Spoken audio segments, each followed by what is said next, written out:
Hey folks, welcome back to the farm. We're expecting some severe weather this afternoon. So we're going to prepare to hunker down inside the house and I'll make a recipe for you. But first, before it gets ugly, we got to get out here and get what we need.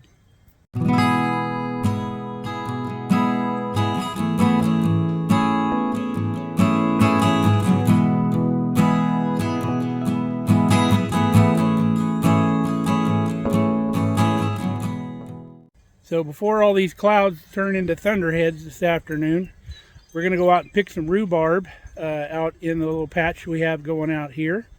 And we're going to make a rhubarb cobbler. So let's go get some. Here is our most prominent rhubarb plant here. It's outside the garden. But all you do is cut these off at the ground. Their kind of stalks look similar to celery. And you discard the leaves. Get in here, you can see the rhubarb. So we're going to harvest some of these stalks, put them in our little basket here. Ruby's going to help, and we'll get this stuff cleaned up. All right, got about all we need here. You can see there's still plenty of smaller growth there. That's going to keep growing back all season. The rhubarb is the gift that keeps on giving. Now this variety here, like I said, is the greener variety, but it tastes about the same. The only difference is the color. So let's get this inside. We'll get it washed up. Got the rhubarb in the house. We gave it a good rinse with the sink open, and now we close the sink up, and we're going to float it in here. So any little specks of dirt will sink to the bottom of the sink.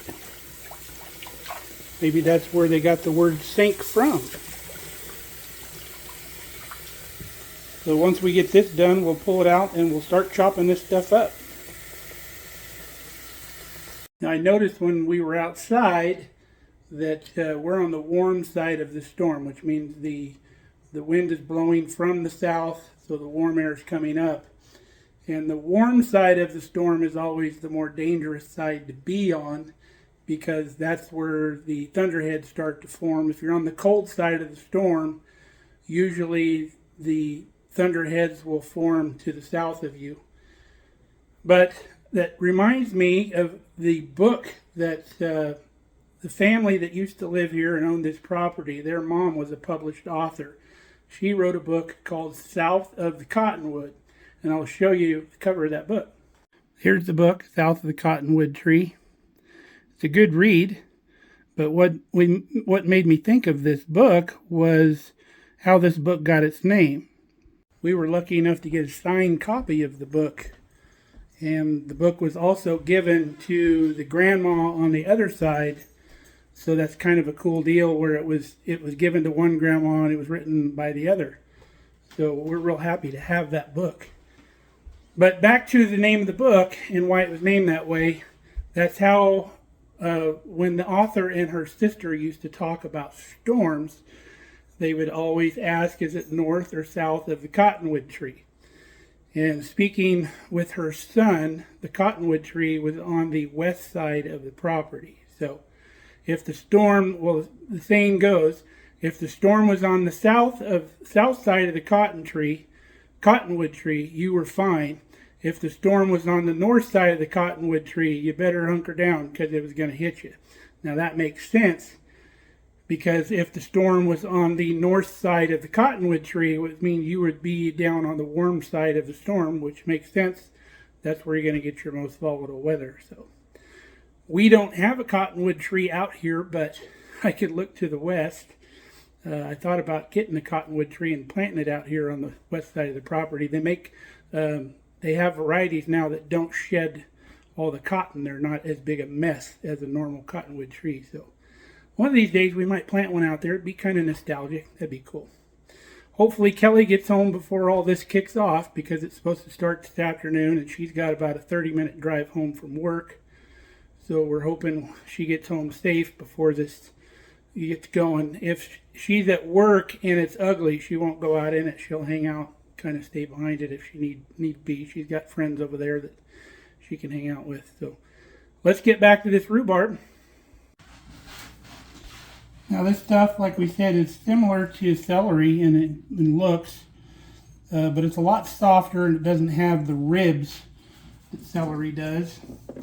So to process this, we just put it together, kind of line up the ends like this, and then we just run the knife through it, chopping it up into little pieces.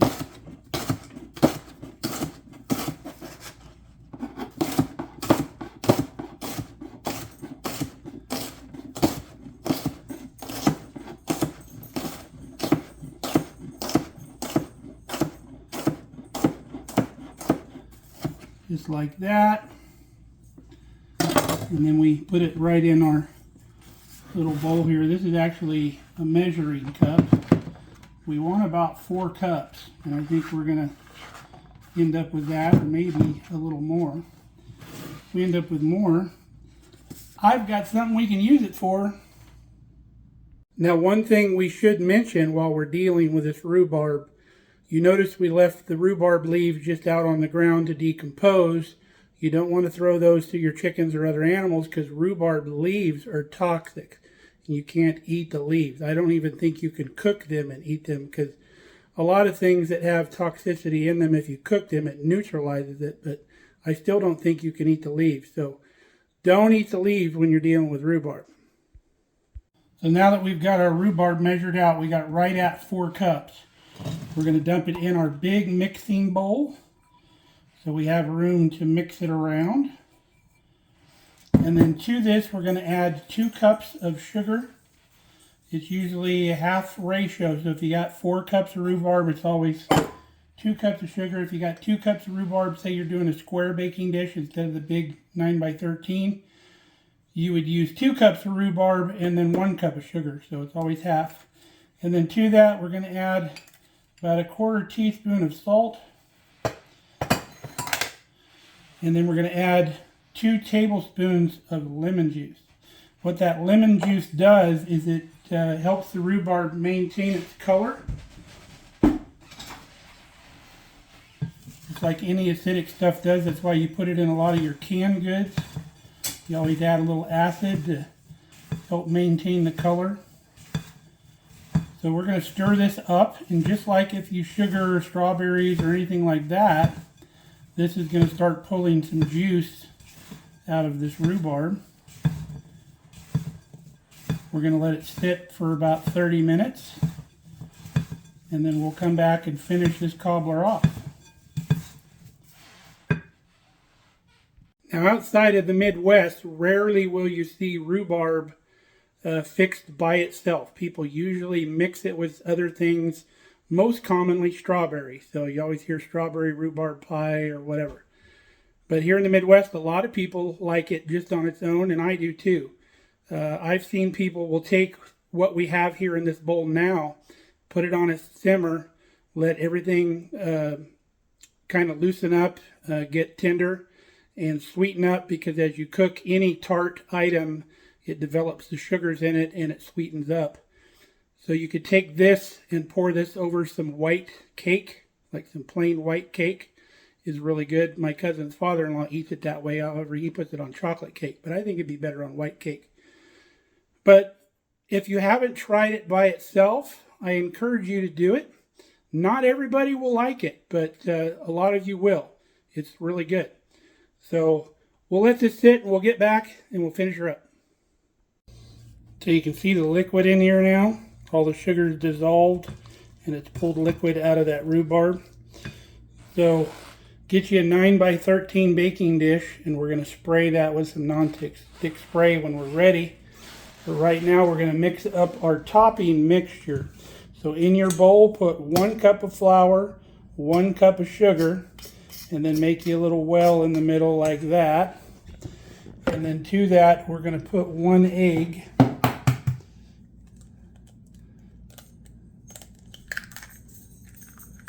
Like that. And then we're going to mix that 1 egg, slowly incorporating the flour, kind of like you would do if you were making pasta. And then slowly bring more and more of that flour in. And then you're going to continue to mix it We won't show you the whole process because it takes a minute or so. Continue to mix it until it looks like crumbles. And we'll bring you back and show you what that looks like. We've got our 9x13 pan sprayed.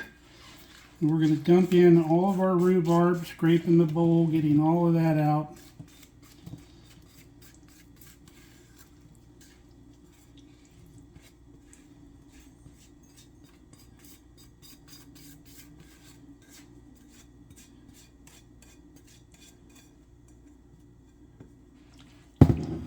Now this obviously isn't going to be as red as some of your rhubarbs, so that's probably another reason why people used to mix it with strawberries a little bit to give it a little more red color. Alright, we've got it spread out in the pan, and then this is what our mixture looks like after we've got it all stirred up with the egg. So we're going to start sprinkling this in here on top of our rhubarb mixture. Want to get it as even as you can, but it's not rocket surgery.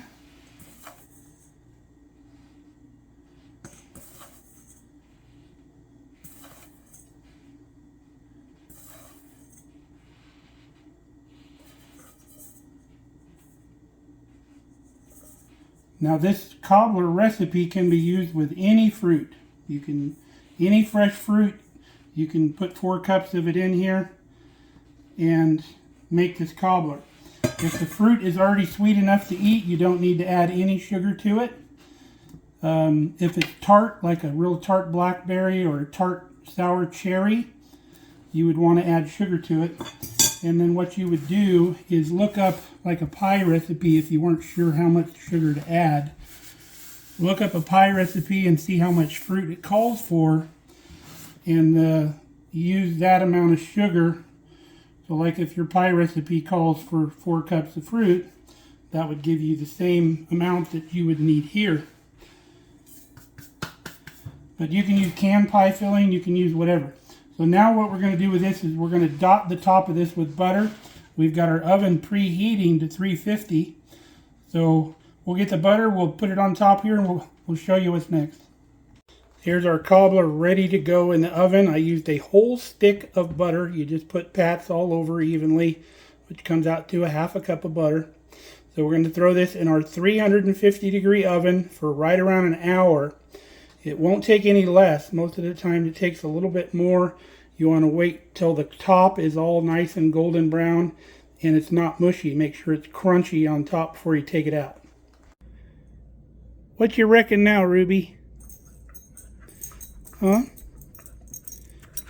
You want to play ball? You gotta let it go. That one's been holding up pretty good. She ain't wrecked it yet.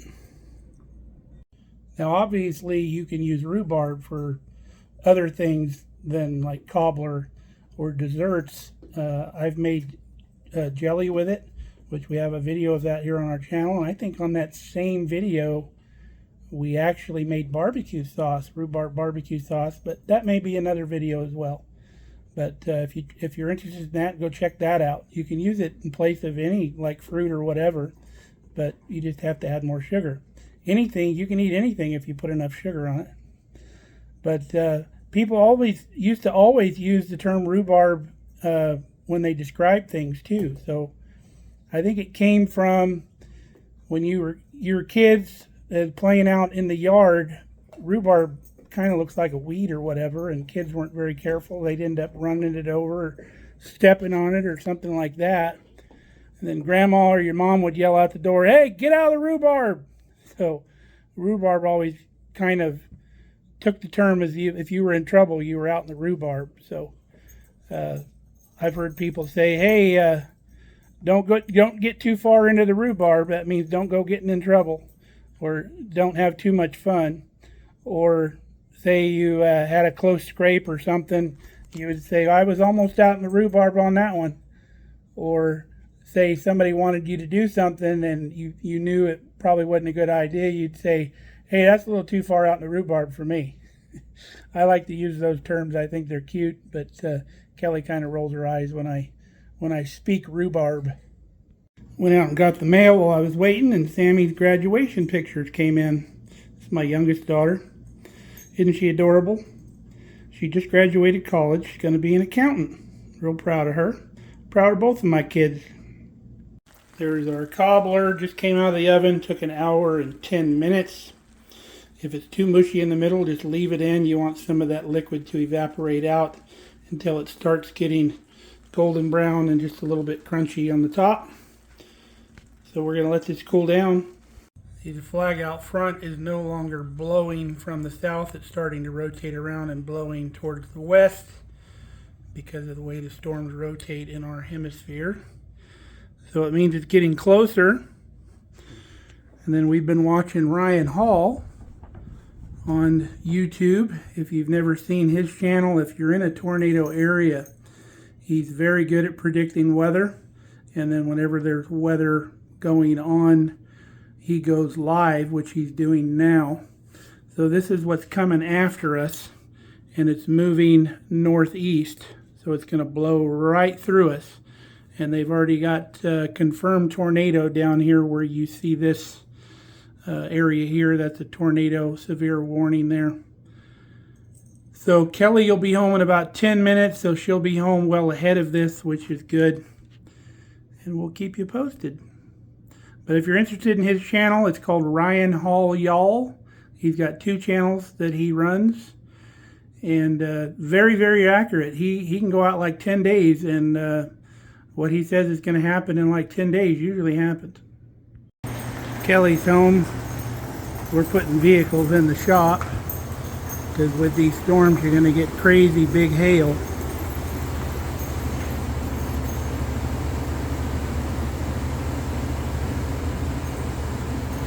So go get my truck now. You get like golf ball size hail, your truck will be full of dents. And we don't want to do that. So anytime a big storm comes in, we always put the vehicles in the barn. All right, after dinner, dessert time. There's our cobbler.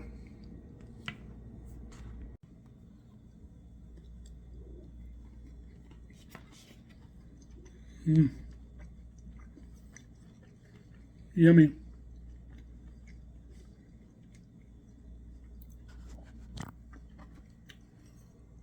Really good.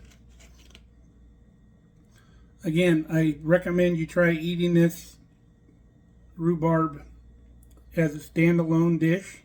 It's got a very unique flavor. It's very good.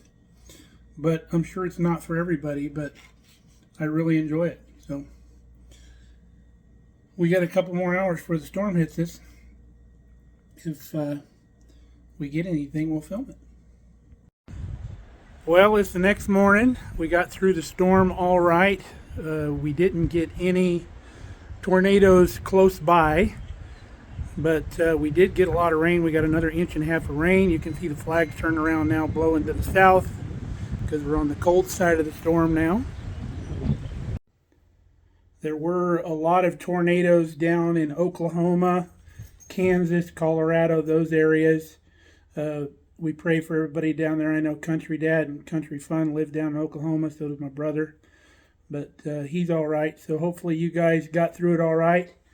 The storm kind of lost momentum before it got here and kind of turned to the northwest, so we escaped all that. So we're going to probably wrap this up here. I wanted to let you guys know we do have a new merch store. And again, we do not sell merch on this channel, but we do offer it at that cost. We don't make any money on it. It's all whatever it costs to make it.